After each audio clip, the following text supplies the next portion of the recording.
Welcome back to other hot takes, and the first one says that John Cena will form the NWO at WrestleMania 41 during his retirement tour, and there was a picture that went viral recently with John Cena, Randy Orton, and CM Punk all a part of the NWO. If WWE does that, that would be incredible. I hope it does. This is a good hot take. Rebound 2 says CM Punk is washed.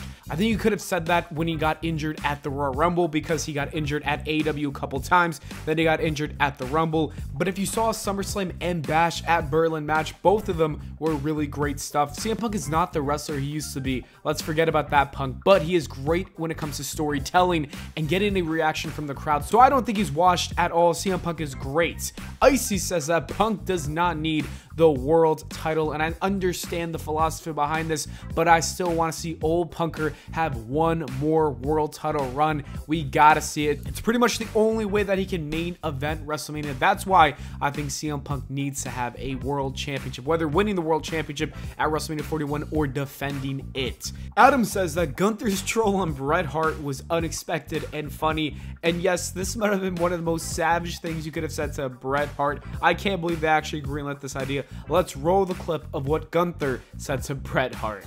And my all-time favorite is none other than Bill Goldberg.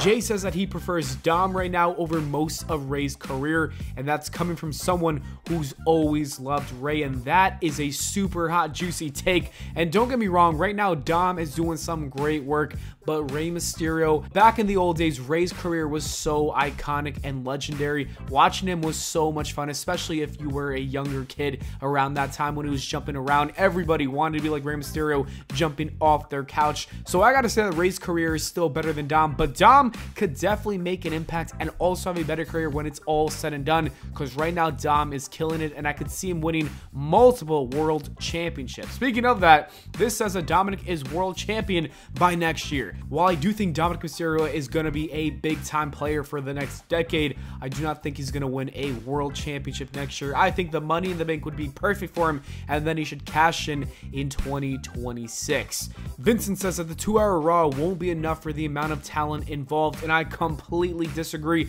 I am so happy that we are going back to 2-hour Raw, and if anything, this means that SmackDown could get bigger names, because if we all remember, because Raw is 3 hours long, they have more people on their roster and more big names. Let's separate and divide it. However, unfortunately, there's an update saying that Raw on Netflix will be 3 hours. I'm not happy about that. Hopefully, that is not the case. We Are Kid Vibe says that BDE is a future WWE champion, and honestly, I'm starting to believe it after seeing him do all this indie work, going to TNA. I think Brandon's legitimately going to win a world championship after winning a Royal Rumble in maybe 5, 6, 7 years or something like that. I don't know why, but I got a feeling that we're going to see that happen. Musical Banda says that Roman's taking too much time off, and it sucks. I totally agree. It's the worst thing possible. All we want to do is watch Roman, and anyone who says that Roman's part-time schedule is good for him and makes him feel special, I gotta say I disagree with all you guys. I wish we could get a weekly Roman. I think that would be so great. Just think about 2020 and 2021.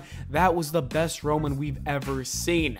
Dallas says that Roman outshines Cody as a face. Right now, Roman is clearly the bigger face because he's just the bigger star, and he did recently turn face, and a lot of people were missing him. Cody, on the other end, is a babyface we see on a weekly basis, so I understand. Personally, I think they're both on the same level of being a big babyface. The people love Cody, and the people love Roman. Speaking of Roman, the Wrestling Rebel says that Roman versus The Rock should open up Mania instead of main eventing, and that's a crazy take that I gotta completely disagree with. There's no way that Roman and The Rock, probably the biggest match in all of professional wrestling history, should open up a WrestleMania. It's got a main event night too. The next hot take says that Super Cena is the best gimmick, period. If anything, I think Super Cena did the most harm to John Cena. If he had a different gimmick, if we saw the 2012 NWO John Cena, it could have made him an even bigger name than he is right now. I think that John Cena's run as a babyface went too long, and the people started hating him, and they just started to tune out. So I think that Super Cena was not the best gimmick. If anything, it might have been one of the worst gimmicks we've seen. Now we can look back and say it was great, but it did go way too long. The next hot take says that Gunther will be one of the GOATs. I don't think he's going to be one of the overall all-time GOATs, but I do think when it comes to in-ring work, people will look at him as a top 5, maybe top 10 wrestler, depending on the matches that he has in the next 5 to 7 years.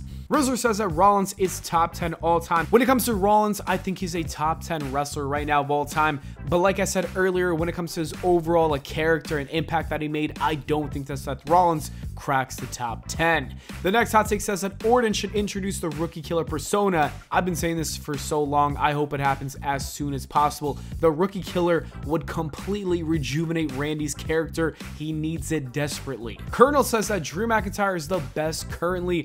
I would say he's in the top 5. Right now, you got Cody Rhodes, you got Roman, and then maybe Drew McIntyre and Gunther are tied at 3. So I do think that Drew is up there, but he's not the best. This hot take says that the Wyatt 6 might end underwhelmingly. I disagree. If you saw their match on Raw, it was absolutely amazing to watch. It was a great match. There's a lot going on. The Wyatt 6 honestly have been doing a great job. I do think they need to be highlighted and showcased just a little more, but right now they're doing pretty great.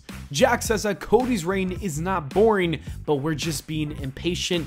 And I don't know about that one because it's been 6 months. How much longer do you want me to wait? You know, a year, 2 years maybe? No, it's supposed to have been so great just a few months ago, but I do think things will turn around. I have a good feeling about Codys Reign. The next hot take says that Randy will be a top 3 of all time when he retires, and I actually agree with this. I think that Randy right now is in the top 5, maybe top 7. I don't know exactly, but he will be top 3. He might even be number 1 for all we know. Randy's got 5 more years.